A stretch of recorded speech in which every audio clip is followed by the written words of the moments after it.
enseignants, enseignantes et élèves francophones et francophiles, salut et bienvenue à la leçon 6 de l'école du dimanche des adultes, édition 2024-2025. Nous vous remercions sincèrement pour l'écoute de toutes nos précédentes revues de l'école du dimanche des adultes de l'année 2023-2024, c'est-à-dire l'année écoulée. Aidez-nous à toucher plus d'enseignants et d'élèves en cette nouvelle année 2024-2025 de l'école du dimanche de l'Église chrétienne rachetée de Dieu. Aimez, partagez et abonnez-vous à cette chaîne YouTube. Joyeux mois d'octobre 2024. Que Dieu vous bénisse tous au nom de Jésus-Christ. Amen. Félicitations. Je suis votre hôte et frère, pasteur Paul Ézéchiel. En leçon 6, qui sera enseignée ce 6 octobre 2024, le thème de notre étude est « Je sais qui je suis ». Je sais qui je suis. Prions. Père, donne-moi une révélation plus profonde de qui je suis à travers cette leçon au nom de Jésus-Christ. Père, donne-moi une révélation plus profonde de qui je suis à travers cette leçon au nom de Jésus-Christ. Au nom de Jésus-Christ, nous avons prié. Amen. En connaissance préalable, l'enseignant doit permettre à l'enseignant assistant de réviser la leçon de la semaine dernière. En leçon d'aujourd'hui, en ouverture, le passage biblique de cette leçon sur « Je sais qui je suis » sera tiré du livre de Matthieu 16, 13 à 17. Matthieu 16, 13 à 17. Et tous les passages bibliques de cette leçon seront tirés de la Bible Louis II, 1910. Matthieu 16, 13 à 17. La Bible dit, Jésus, étant arrivé dans le territoire de Césarée de Philippe, demanda à ses disciples, « Qui dit-on que je suis, moi, le Fils de l'homme » Ils répondirent, « Les uns disent que tu es Jean-Baptiste, les autres Élie, les autres Jérémie ou l'un des prophètes. Et vous, leur dit-il, qui dites-vous que je suis » Simon-Pierre répondit, « Tu es le Christ, le Fils du Dieu vivant. » Jésus, reprenant la parole, lui dit, « Tu es heureux, Simon, fils de Jonas, car ce ne sont pas la chair et le sang qui t'ont révélé cela, mais c'est moi, c'est mon Père qui est dans les cieux. » Amen. Un verset à mémoriser dans cette leçon sur « Je sais qui je suis ». La Bible, le verset à mémoriser sera tiré de la Bible, du passage biblique 2 Corinthiens 5, 17. 2 Corinthiens 5, 17.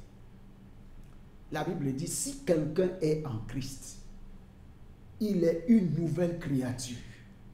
Les choses anciennes sont passées, voici toutes choses sont devenues nouvelles. 2 Corinthiens 5, 17. Si quelqu'un est en Christ, il est une nouvelle créature.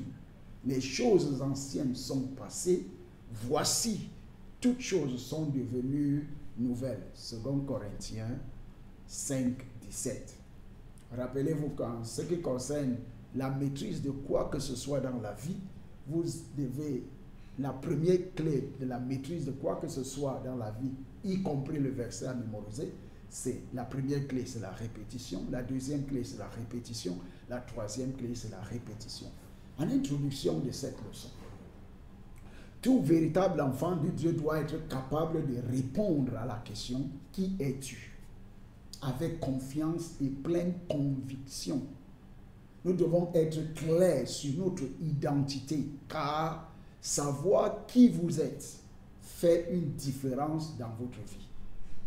Chaque enfant de Dieu doit pouvoir déclarer avec audace que je suis un enfant de Dieu. Romains 8, 16, la Bible dit, l'Esprit lui-même rend témoignage à notre esprit que nous sommes enfants de Dieu.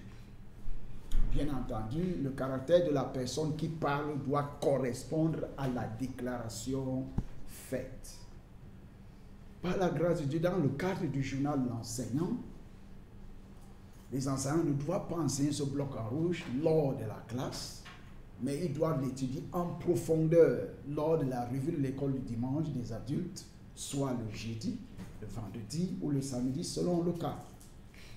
Dans cette leçon, en objectif, nous voulons renforcer la conviction des croyants qu'ils sont en Christ. Renforcer la conviction des croyants qu'ils sont en Christ.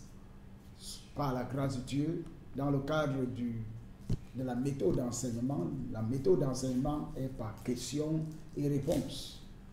Nous avons 2 grandes lignes dans cette leçon et nous allons partager le temps d'enseignement entre les 2 grandes lignes de la leçon de manière équitable. 2 grandes lignes de la leçon. Grande ligne 1, être né de nouveau. Être né de nouveau. Point 1. Un croyant en Christ devient une nouvelle création en naissant de nouveau. Un croyant en Christ devient une nouvelle création en naissant de nouveau. Jean 3, 1 à 7. Jean 3, 1 à 7, la Bible dit. Mais il y eut un homme entre les pharisiens, nommé Nicodème, un chef des Juifs, qui vint, lui, auprès de Jésus, de nuit, et lui dit, Rabbi, nous savons que tu es un docteur venu de Dieu, car personne ne peut faire ces miracles que tu fais, si Dieu n'est pas avec lui. Jésus lui répondit, en vérité, je te le dis, si un homme ne naît de nouveau, il ne peut voir le royaume de Dieu. Nicodème lui dit, comment un homme peut-il naître quand il est vieux? Peut-il rentrer dans le sein de sa mère et naître? Jésus répondit, en vérité, je te le dis, si un homme ne naît d'eau et d'esprit, il ne peut entrer dans le royaume de Dieu. Ce qui est né de la chair est chair, et ce qui est né de l'esprit est esprit. Ne t'étonne pas que je t'ai dit, il faut que vous naissiez de nouveau. Point 1. La personne naît de nouveau, non pas des œuvres de justice, mais par la miséricorde. Tite 3.5. Il nous a sauvés non pas à cause des œuvres de justice que nous aurions faites, mais selon sa miséricorde, par le baptême de la régénération et le renouvellement du Saint-Esprit. Point 2. La personne était morte dans le péché, mais maintenant vivante par Dieu grâce à la justice de Christ.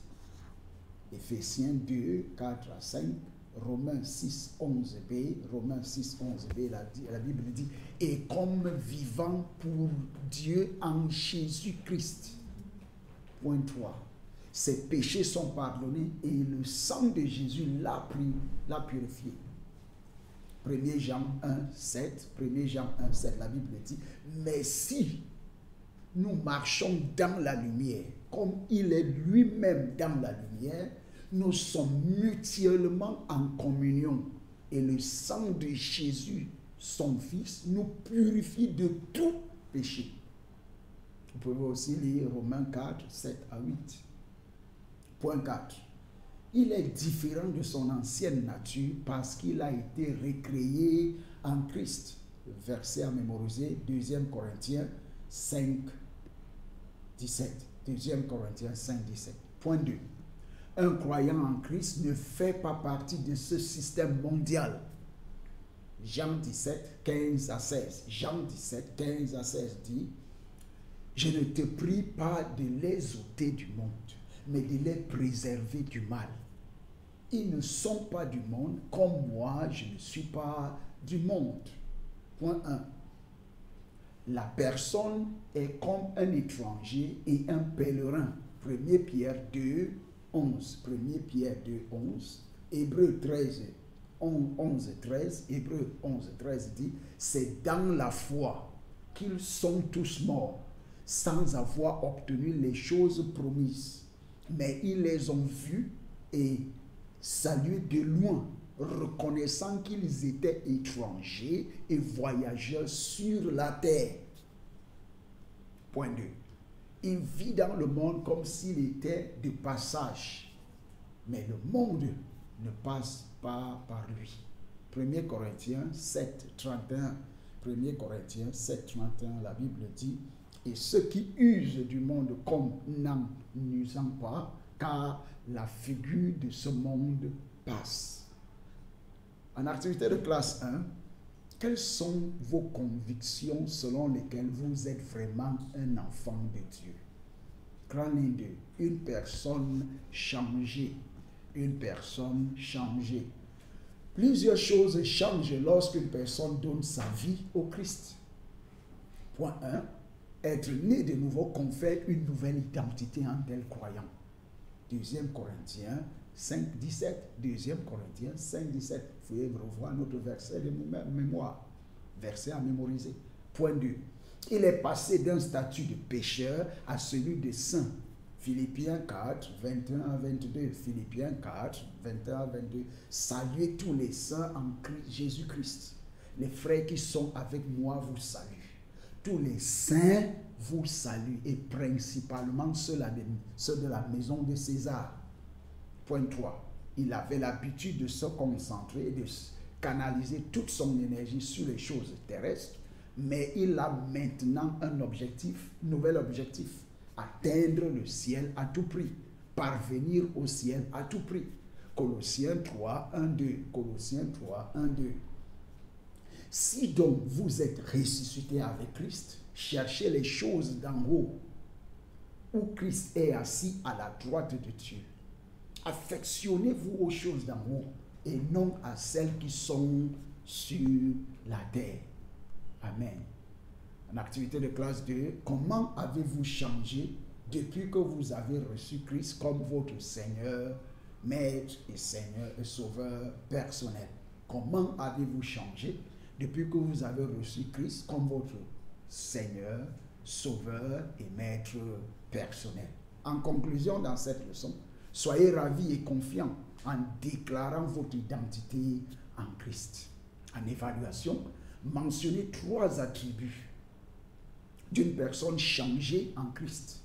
En prière de clôture dans cette leçon, je déclare que je suis un enfant de Dieu, une nouvelle créature en Christ, et comme il est au ciel, je le suis aussi sur terre. Je déclare que je suis un enfant de Dieu, une nouvelle créature en Christ, et comme il est au ciel, je le suis aussi sur terre.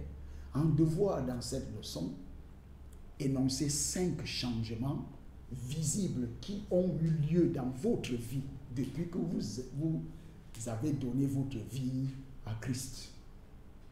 Que le Seigneur vous bénisse. Je vous souhaite bonne étude et bonne écoute. Rappelez-vous,